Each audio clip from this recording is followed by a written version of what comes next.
আমি আজকে তুলসী গাছ সম্পর্কে আপনাদের সাথে আলাপ আলোচনা করব। তুলসী গাছের বীজ দেখুন, গাছে এইরকম সবুজ হয়। দেখুন, এই বীজ আস্তে আস্তে শুকিয়ে এই রকম বীজ তৈরি হবে। আমি এই বীজ রোপণ করে চারা তৈরি করব। কিভাবে চারা তৈরি করতে হয় আপনাদের আমি পুরো ডিটেলস দেখাবো। তুলসী গাছের বীজ রোপণ করতে হলে খুব বেশি পুষ্টি প্রয়োজন হয় না। আমি দেখুন বেলে দোআঁশ মাটি নিয়েছি।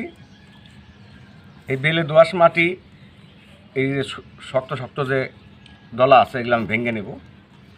নিয়ে আমি এই একটা বাস্কেটের মধ্যে আপনাদের চারা রোপণ করার পদ্ধতি দেখাবো।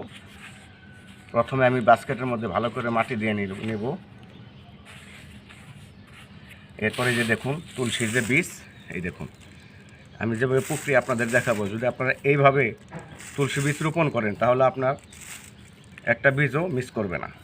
হাতের তালুতে নিয়ে ভালো করে এভাবে ঘষা দিবেন, মানে ভিতরে যে বীজটা আছে বীজটা বের করে নিতে হবে।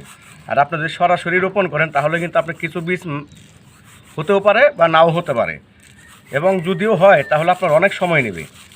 এই দেখুন এবার তালুতে ভালো করে ডলা দিয়ে বীজ বের করে নেবেন। এই দেখুন বীজ বেরিয়ে গেছে। এই দেখুন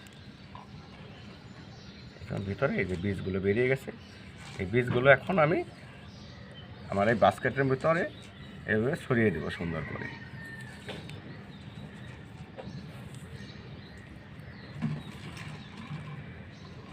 এখন এই বীজের উপর দিয়ে আমি অল্প করে মাটি দিয়ে দেব। এই বীজ রেডি হইতে 20 থেকে 25 দিন লাগবে।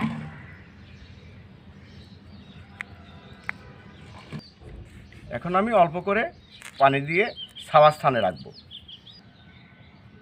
এভাবে হাত দিয়ে ছিটিয়ে ছিটিয়ে পানি দিতে হবে। আর যদি সরাসরি আমি ঢেলে দিই তাহলে বীজগুলো একসাথে জড়ো হয়ে যাবে।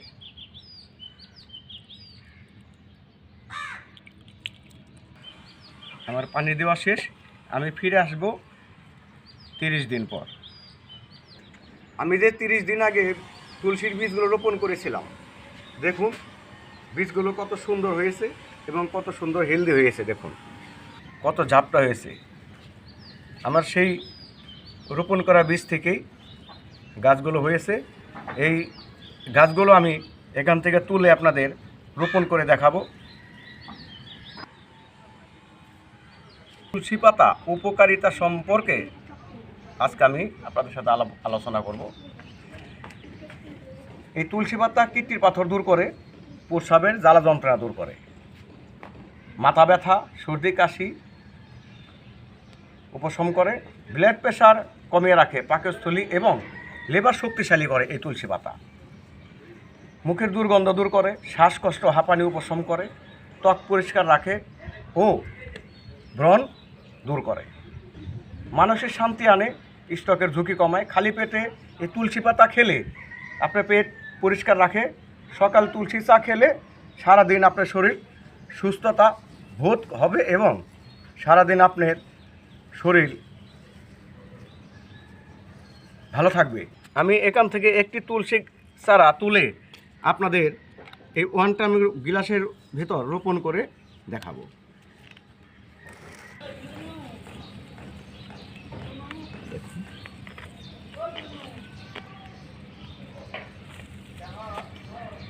দেখো কত শিকড় হয়েছে, দেখছো কত শিকড় হয়েছে। দেখুন আমি শুধু বেলে দোআঁশ মাটি দিয়ে এই গাছটি রোপণ করেছি। আমি এই গাছটি আপনাদের রোপণ করে দেখাবো। তুলসী গাছ সাধারণ মাটি দিয়ে আপনার রোপণ করা যায়।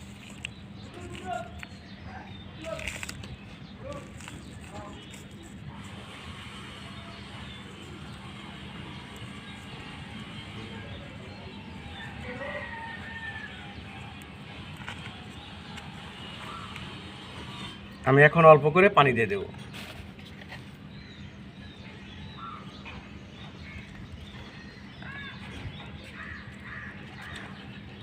তুলসী গাছ রোপণ করলে আপনি বেশি রোদে রাখা যাবে না। যখন গাছটি মিসওয়েট হবে তখন আপনি এই গাছটি রোদে রাখতে পারবেন। কারণ এখন আমি রোপণ করেছি, যদি আমি এখন রোদে রাখি তাহলে আমার গাছটি ধীরে ধীরে শুকিয়ে যেতে পারে। এখন আমি এই গাছটি 1 সপ্তাহ ছায়া স্থানে রাখবো। এরপর আমি রৌদ্র জায়গায় রাখবো।